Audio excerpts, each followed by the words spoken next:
তাহলে আজকে নিলাম কোন বাক্য? ইন্টারোগেটিভ বাক্য। কোন কি? Interrogative sentence. তাহলে এটা কয় নাম্বার সেন্টেন্স? এলাও বলতে বেতন হয় কে? আটকো কে? কি হয়? এটা কয় নাম্বার সেন্টেন্স? প্রথমটা কি ছিল? কি? প্রথমটা 1 নাম্বার। প্রথমটা কি নাম কি? দ্বিতীয়টা ইন্টারোগেটিভ নিয়ে আজকে সব আলোচনা শেষ করে দিলাম না? সবার খাতায় নোট পাইছেন? আগামীকাল না হলে T20 শুরু হবে। T20 পর্যন্ত অনলি 30 মিনিট দাঁড়ানো আর 2 হাতে 2টা করে মাইল। তাহলে আবার আমি আরেকবার বলে দিচ্ছি, সবাই মিলেই নাও। হ্যাঁ, তাহলে ইন্টারোগেটিভ সেন্টেন্স এর বাংলা অর্থ কি? প্রশ্ন বা জিজ্ঞাসামূলক বাক্য। তাহলে এই বাক্য দিয়ে কি করা হয়? হয় কোনো প্রশ্ন করা হয়, না হলে কোনো জিজ্ঞাসা করা হয়। কোনো জিনিস জানার জন্য কাউকে কোনো জিজ্ঞাসা বা প্রশ্ন করাকে কোন সেন্টেন্স বলে? Interrogative sentence. খুব ইম্পর্টেন্ট, কারণ আমরা প্রতিদিন যত কথা বলি সব থেকে বেশি কথা বলি অ্যাসার্টিভের। সব থেকে কি কোন বাক্যে বেশি কথা বলি? এই যে আমি যত কথা বলতেছি না, এর শতকরা 90টা কথা হলো অ্যাসার্টিভে। কোন সেন্টেন্সে? অ্যাসার্টিভে। তারপরে ইন্টারোগেটিভ, তারপর কি? তারপর ইম্পারেটিভ, অবজেক্টিভ, এক্সক্লামেটরি, এগুলোর ব্যবহার খুব কম। কিন্তু সব থেকে বেশি কোন সেন্টেন্সের কথা বলা হয়? এই যে যত বক্তব্য দিচ্ছি, এই যে যত কথা বলতেছি, এই কথাটাও অ্যাসার্টিভ। শুরু থেকে যত কথা বলছি সব অ্যাসার্টিভ। খালি মাঝে মাঝে ওই যে কিছু প্রশ্ন করছি না, এই চুপ করো, ফ্যানটা বন্ধ করো, এগুলো অন্যান্য সেন্টেন্সে গিয়েছি, কিন্তু বেশিরভাগ কথাই কোন সেন্টেন্স? অ্যাসার্টিভ। তাহলে সব থেকে ব্যবহার কিসের বেশি? অ্যাসার্টিভ। তারপর কাজ সিরিয়াল ইন্টারোগেটিভ। আমরা অ্যাসার্টিভ কথার মাঝে মাঝে প্রশ্ন করি না, এই কেমন আছিস, এই তোর বাবা কি করে এখন, এই তোর বোন কি সুস্থ হয়েছে, এই যে প্রশ্ন করতেছি না, এই সবগুলো কোন সেন্টেন্স? তাহলে আমরা সংজ্ঞাটা কেমন করে নেব? যে সেন্টেন্স বা বাক্য দ্বারা কাউকে কোনো প্রশ্ন বা জিজ্ঞাসা করা বোঝায় বা কারো থেকে কোনো কিছু জানতে চাওয়া বোঝায়, তাকে বলা হয় ইন্টারোগেটিভ সেন্টেন্স। বানানটা মনে থাকবে কিন্তু, INTERROGATIV, ইন্টারোগেটিভ সেন্টেন্স, SENTENC মনে থাকবে। বানানগুলো মুখস্থ করে নেবে সাথে। এখন আমরা বলছি যে একটা ইন্টারোগেটিভ বাক্য বা প্রশ্নবোধক বাক্য প্রধানত 2 ভাবে গঠন হয়। কয় ভাবে? একটা ইন্টারোগেটিভ সেন্টেন্স মোট কয় ভাবে গঠন হয়? 2 ভাবে।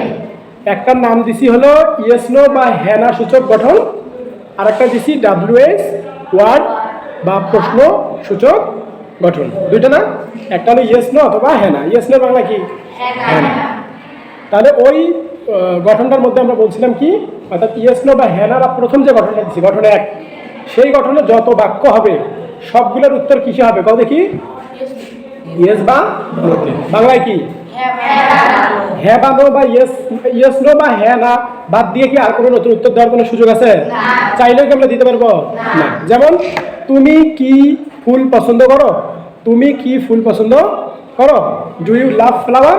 Do you love flower? এইখানে দেখো, যদি আমি কাউকে জিজ্ঞাসা করি এই তুমি কি ফুল পছন্দ করো, তাহলে তাকে বলতে হবে হয় হ্যাঁ, না হলে না। তাহলে তার গঠনটা কি? গঠনটা দেখো, মিলি নাও। শুরুতেই বলছি অক্সিলারি ভার্ব। কি ভার্ব? অক্সিলারি ভার্ব, যার বাংলা অর্থ কি? সাহায্যকারী ক্রিয়া। প্লাস তারপরে কাকে আনছি? সাবজেক্ট। তারপর কি? Principal verb. প্রিন্সিপাল ভার্ব বা মূল ভার্ব। তারপর কি? অবজেক্ট। আর সব শেষে হলো প্রশ্নবোধক চিহ্ন। প্রশ্নবোধক চিহ্ন, যাকে ইংরেজিতে বলা হয় ইন্টারোগেশন সাইন। কি সাইন? Interrogation sign. এই প্রশ্নবোধক চিহ্নটা হবে। তাহলে এই গঠনে বিশ্বের যত বাক্য পাবা সবগুলোর উত্তর কিসে দিতে হবে? ইয়েস বা বাংলায় কি? আমরা মেলা উদাহরণ শুনছি না? ওকে। এখন কি অবিশ্বাস আছে কারো? বিশ্বাস করো তো যে এই গঠনে দিলে সবগুলো হ্যাঁ নাই বলতে হয়। তুমি যে তোমার ফ্রেন্ড বা অন্যান্য কারোর সঙ্গে চ্যালেঞ্জ করতে পারো যে দেখো আমি তোমাকে একটা প্রশ্ন করবো, তুমি হ্যাঁ না ছাড়া কিচ্ছু বলতে পারবে না, বাইরে কোনো কথাই বলতে পারবো না। এটা গেলে 1 নম্বর গঠন। বুঝছেন? এইবার 2 নম্বর দেওয়া আছে গঠন। কয় নম্বর? 2 নম্বর একটা মজার জিনিস আসছে, সেটা হলো WS ওয়ার্ড। কি ওয়ার্ড?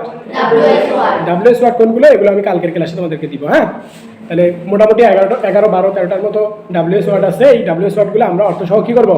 মুখস্থ করবো। তার মধ্যে যেমন হোয়াট মানে কি, হাউ মানে কেমন বা কত, তারপর হলো হোয়াই মানে কেন, হাউ লং কতক্ষণ, হোয়ার কোথায়, হোয়াই কেন, হাউ লং কতক্ষণ। শোনো না এগুলো? এই শব্দগুলোকে বলা হয় WS ওয়ার্ড, কারণ এগুলো শুরুতে বেশিরভাগ কি আছে? WS। দেখো তো, হোয়াট লিখতে গেলে কি লাগে? WS এটি হোয়াট। হোয়াই লিখতে গেলে কি লাগে? WS Y why. হয়ার লিখতে গেলে কি লাগে WHRE হয়ার। হাউ লিখতে গেলে কি লাগে HOW, তাই না?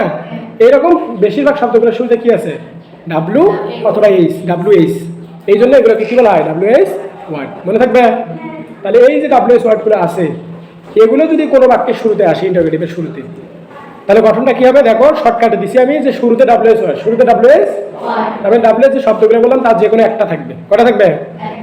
একটা থাকার পর পরে কি হবে, ওই যে অক্সিলারি বেলা যে গঠনটা করছে না, ইয়েস নো দিয়ে পড়ছি না, হ্যাঁ ওইটা পুরোটা আনি এটা বসাই দিব, শেষ। তাহলে WH ওয়ার্ড বাদ দিয়ে যে গঠনটা হয় সেটা ইয়েস নোর গঠন। আর যদি ইয়েস নোর গঠনের সামনে কোনো WH শব্দ আনি বসাই দাও, সাথে সাথে সেটা কি হয়ে গেল WH এর গঠনটা হয়ে গেল। মনে থাকবে? আচ্ছা দেখো আমি ওইভাবেই দিচ্ছি না, বোর্ডে দেখো তো, WH ওয়ার্ড প্লাস ওই যে ইয়েস নো বা হ্যাঁ না সূচক যে উত্তর হবে সেই গঠনটা এনে এখানে বসাই দিবে। ক্লিয়ার? ওকে, তাহলে এখন যদি বলি এটা তাহলে কি হবে ওইটার মতোই, WH word plus auxiliary verb plus subject plus principal বা মূল ভার্ব প্লাস অবজেক্ট প্লাস প্রশ্নবোধক চিহ্ন। তাহলে কি একটা গঠন মুখস্থ করলে দুটো হয় না? তোমরা এক নাম্বারটা মুখস্থ দেবেন, কয় নাম্বার? এক নাম্বারটার সামনে খালি কি বসে দেবেন WH ওয়ার্ড দিলে কয় নাম্বার গঠন হয়ে গেল? 2 নাম্বার গঠন হয়ে গেল। এবার এই গঠনে আমরা যত প্রশ্ন করব সব প্রশ্নের উত্তর কি হ্যাঁ নাই দেওয়া যাবে? ইয়েস নোতে দেওয়া যাবে? সবগুলোর উত্তর কেমন হবে? নতুন হবে, নতুন কিছু দিয়ে দিতে হবে। যেমন আমরা দেখি আবার এই যে কানিজ দাও, দেখি তোমার বাসা কোথায়? মনিরাম কাজী। দেখো আমি প্রশ্ন করছি না তোমার বাসা কোথায়, তাহলে কোথায় জন্য WH ওয়ার্ড হয়ার আনছি। কি আনছি? হয়ার। তাহলে এখন ওকে প্রশ্ন করছি তোমার বাসা কোথায়, ওকে ইয়েস নো বলতে পারছে? কি বলছে? মনিরাম কাজী। নতুন একটা উত্তর না? ওকে, আমরা আবার তৈরি করাবো। মাহমুদুল, তুমি সকালে কি দিয়ে ভাত খেয়ে আসছো? ডিম দিয়ে। দেখো কি ইয়েস নো বলতে পারছে? নতুন একটা উত্তর ডিম আসছে না? আর ওর মনিরাম কাজী আসছে না? আমরা আবার আলপনা, তোমার কি পিঙ্ক কালার পছন্দ? হ্যাঁ, কেন? ওই জামাও তো পিঙ্ক কালার না? আচ্ছা, তাহলে স্কুল ড্রেসও কোন কালার? Pink colour. আর একটা মজার তথ্য বলি, আজকে থাকি ঢাকা শহরে বেশ কিছু পিঙ্ক কালার বাস চালু হয়েছে। কি কালার? আজকে মঙ্গলবার না? 18ই কি আগস্ট? 18ই আগস্ট না আজকে? তাহলে 18ই আগস্ট মঙ্গলবার থেকে আজকে উদ্বোধন হবে ঢাকায় কিছু পিঙ্ক কালার দোতলা বাস। কি কালার? Pink colour. ওই যে তোদের স্কুল ড্রেসের মতো কালারের কি দোতলা বাস। মজার ব্যাপারটা কোটে জানেন? তোমরা ভাবতে পারো পিঙ্ক কালার বাচ্চা নেবে, তা আমার কি মজার ব্যাপারটা হলো, সেই বাসের ড্রাইভার থাকবে মহিলা। ড্রাইভার কি? তারপর হেল্পার যেন থাকি সাইড থেকে বলেন এই বামে বামে ডানে ডানে, ওস্তাদ একটু ব্রেক করেন, এই হেল্পারটাও থাকবে মেয়ে। হেল্পারটাও কি মেয়ে। আরো মজার ব্যাপার হলো, বাসের মধ্যে সুপারভাইজার থাকবেন না, যেন টাকা তোলে, এই ভাই আপনি টিকিট দেন, এই টিকিট কাটছেন, এটাও থাকবে কি। আরো মজার ব্যাপার হলো, ওই বাসে যত যাত্রী থাকবে সবগুলোই কি কোনো পুরুষ এলাও নেই ওখানে। ভালো না খারাপ? এটা আজকে উদ্বোধন। আজকে যারা ঢাকায় আছে তোমাদের মা চাচি খালা বোনেরা, ওরা দেখতে পাবে। ওরা এখন থেকে পিঙ্ক কালার বাস দেখলেই বুঝবে যে এটা মেয়েদের জন্য বরাদ্দ, ওখানে কোনো ছেলে যাওয়ার সুযোগ নেই। এখন তোমাদের কাছে একটা প্রশ্ন, ধরো আমি আমার বউকে নিয়ে ঢাকায় গেছি, কাক নিয়ে, ধরো আমি আমার বউকে নিয়ে ঢাকায় গেছি, কারণ আমার বউ কিছু চেনে না আমিও কিছু চিনি না, দুইজন মিলে ঘুরতেছি। আচ্ছা, এবার বউ তো ফির পিঙ্ক কালার বাসে চড়বে, কিন্তু আমার তো চড়বে দেন না, আমার বুদ্ধি কি হবে এখন? এটা তোমাদের কাছে প্রশ্ন থাকলো আমার। না, ছাড়ে তো নেওয়ার সুযোগ নাই, কারণ পুরো বাসটাই কার জন্য বরাদ্দ? মেয়েদের জন্য। ওখানে পুরুষ কোনো ঢোকার বুদ্ধি নেই। তাহলে এখন এই যে যারা স্ত্রী নিয়ে বা ওয়াইফ নিয়ে ভ্রমণ করবে, এখন বউ চলে দেওয়া লাগবে পিঙ্ক কালারও, আর হাজবেন্ড ওই যে ভাঙা চুরে বাসগুলো ঈদের সময় আসে না, ঈদের সময় আসে না, এগুলা বাস চলে, হাজবেন্ড আবার পিছনে পিছনে এই পিঙ্ক কালার বাস কোটে থাকবে দেখে। আচ্ছা, এই হলো কাহিনী। আচ্ছা, এখন ওকে আমি প্রশ্ন করলাম যে পিঙ্ক কালার কি তোমার পছন্দ?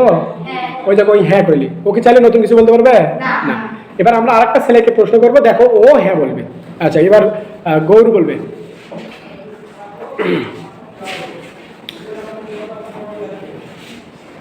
তুমি কি আমাকে চেনো? ওই দেখো ও কি অন্য কিছু বলতে পারছে না। তাহলে আমরা মজার দুটো গঠন পাচ্ছি না ইন্টারোগেটিভে। প্রথম গঠন 1 নম্বর গঠন দিয়ে যত প্রশ্ন করা হবে সবগুলোর উত্তর কি হবে? হ্যাঁ বাবা না। আর 2 নম্বর গঠন দিয়ে যত প্রশ্ন করা হবে সবগুলোর উত্তর হ্যাঁ না দিয়ে চাইলেও দেওয়া যাবে না, নতুন কোনো উত্তর দিতে হবে। তাহলে বোঝা গেছে ইন্টারোগেটিভ? ওকে, তাহলে এই কাজ কয়টা থাকিল? আগামীকাল একে A to Z আজকে যত ফেতলা পারলাম সব ফেতলা কিন্তু তোমাদের থেকে আমি জিব্বের টানি ধরি অথবা গালার টানি ধরি বের করি। আর যদি না হয়েছে তাহলে ফ্যানের সাথে নট কেয়া T20 খালি রাং না। কি শুরু হবে?